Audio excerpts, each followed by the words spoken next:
Alright, this recipe is going to be dedicated to Dinosaur Kale. This was a cool one to grow this year.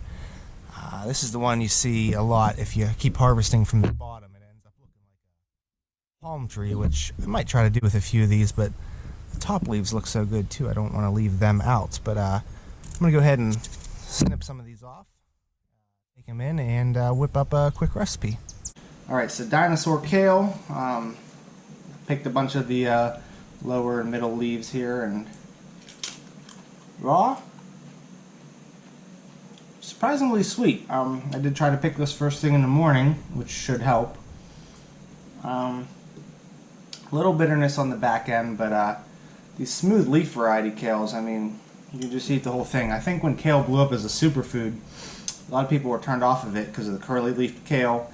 It has a big stem in the middle that you can't like eat or digest. This, I'm going to basically be able to utilize the whole leaf. They're fairly decent sized. I think I have a really good idea of how to cook these up. Alright, so we're going to do chips. So I want to keep them fairly large, but I am going to need to break these down just a bit here.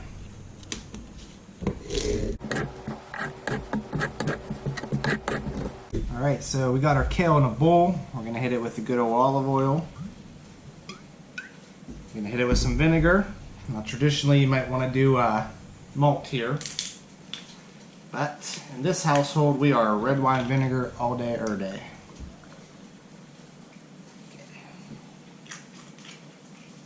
Okay. Generous pinch of salt and pepper.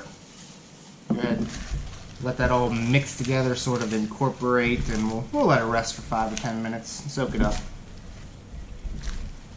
You'll see a lot of recipes for kale chips. And they're pretty good, but I mean, why wouldn't you do salt and vinegar kale chips? Alright, and we're going to get these bad boys on some baking sheets. Oven is preheated to 350. Most kale chip recipes say about 10 minutes. I'm going to start there, but I'm going to keep an eye on them because all kale is different, right? So 10 minutes ended up being the perfect amount of time for this. Of course, you don't want to burn them, but you don't want them chewy, and they turn quick. So you really got to keep an eye on them. But as you'll see, we got some nice crispy kale chips, salt and vinegar kale chips. Give them a shot. Ooh, man.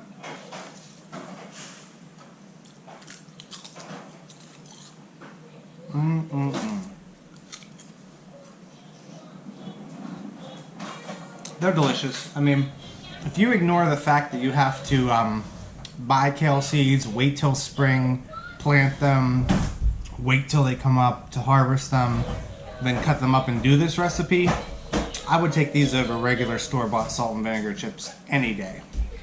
But unfortunately, that's not really a possibility, but it's good to do these every once in a while. For growing kale when you're tired of eating salads and kale chip recipes just seem boring to you, put some salt and vinegar on them. So, let's see if Jacoby eats one. Jacoby, look what I got.